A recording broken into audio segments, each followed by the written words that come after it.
beneath the drowned lights. The fishing town of Greymire clung to the coast like a secret it wished the world would forget. Fog never left its streets, gulls circled endlessly, and the sea rolled in with the sound of morning. The ocean here was not like other places. It was darker, denser, as though it had swallowed too many lives and carried the weight of them. Locals said it had no bottom, only an infinite descent into black. And at night, if one dared to stand on the cliffs, faint greenish lights could be seen swirling below, shifting, beckoning, like lanterns in a drowned city. Clara Morrow grew up with those stories. Her grandmother gripped her wrist whenever she wandered too close to the shoreline. "Don't look into the water at night, child. The sea remembers faces. If it sees yours, it won't let you go." But children rarely believe warnings. Clara stared into the water countless times, searching for the glow. She never saw it clearly, only hints of something moving. When she grew older, she dismissed it as folklore. Now, at 35, she was a marine archaeologist returning to the town she had abandoned. With a university grant and a small crew, she planned to investigate the wreck of the Resolute, a cargo vessel lost off Greymire in 1904. Official records claimed it had gone down in a storm, but the old men in the tavern insisted it had been dragged under by the lights. The rented boat, Marlin's Wake, pushed out at dawn. Clara stood at the bow, bracing against salt spray as the cliffs of Greymire faded.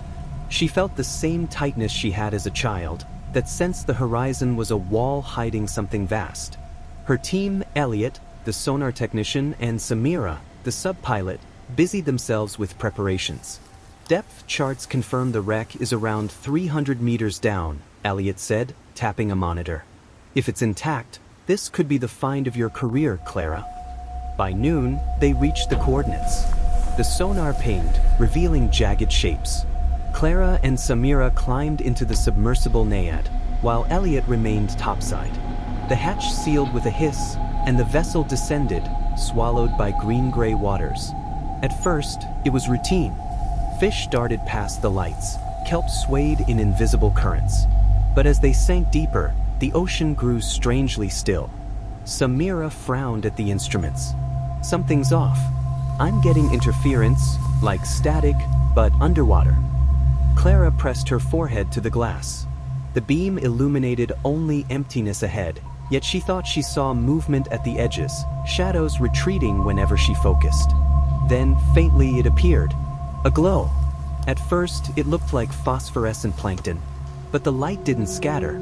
It pulsed in patterns, deliberate and slow, a rhythm almost like breathing. Clara's heart thudded. Her grandmother's words echoed, "Don't look into the water at night." She tore her gaze away, scribbling notes instead. "Naiad to Marlin's Wake," Samira called. "We're approaching the wreck." The floodlights swept across something immense. The Resolute emerged from the dark like a slumbering giant, its hull tilted on the seafloor, shrouded in silt. Yet it was strangely intact, no torn metal, no storm damage.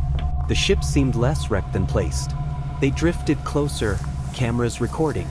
Clara pressed her palm against the glass. Figures littered the deck. At first she thought debris, but as the lights steadied, she realized they were people. Dozens of them, upright though decades had passed, their faces pale and distorted.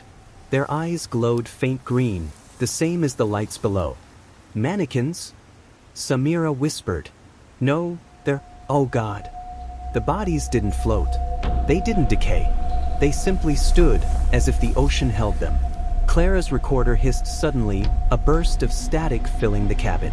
Through it came a sound, low, sonorous, like chanting in a language she couldn't recognize.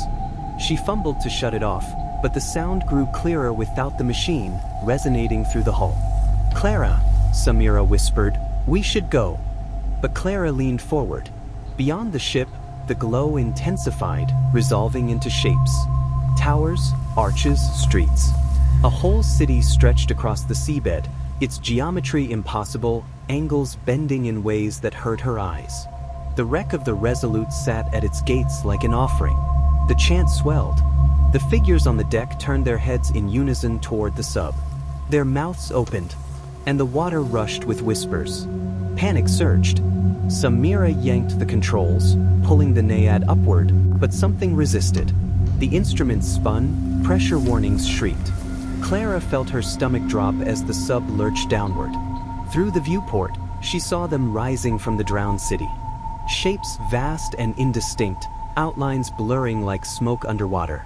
Hands too large, faces too many, eyes glowing like lanterns. They reached toward the sub, not with urgency, but inevitability, like fishermen drawing in a net. Elliot's voice crackled. "Naiad? I've lost your signal. Respond." Samira screamed, fighting the controls, but the sub was dragged closer. Clara pressed her face to the glass. She saw movement within the towers. People, entire crowds, walking streets that had not known air for centuries. They looked up at her, their eyes shining green, their faces twisted in longing. "Clara," Samira's voice broke. "They want us." The recorder snapped on by itself, its red light blinking. A voice hissed through, distorted but clear. "Join us." The Naiad shook violently. A crack split across the viewport, water seeping in with a hiss like breath through teeth. Clara grabbed Samira's arm, but the sub shuddered, and darkness swept over them. Her last clear memory was not of drowning, but of standing. She was no longer inside the submersible. She stood on the deck of the Resolute, the green light burning in her eyes, the sea calm. Figures turned to welcome her, lips moving in silent greeting. She understood then. The lights were not a lure. They were a promise.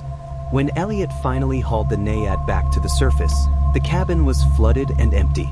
No bodies remained, only Clara's notebook floating among the wreckage. Its final line, scrawled in smeared ink, read, "The sea remembers faces. Mine is among them now."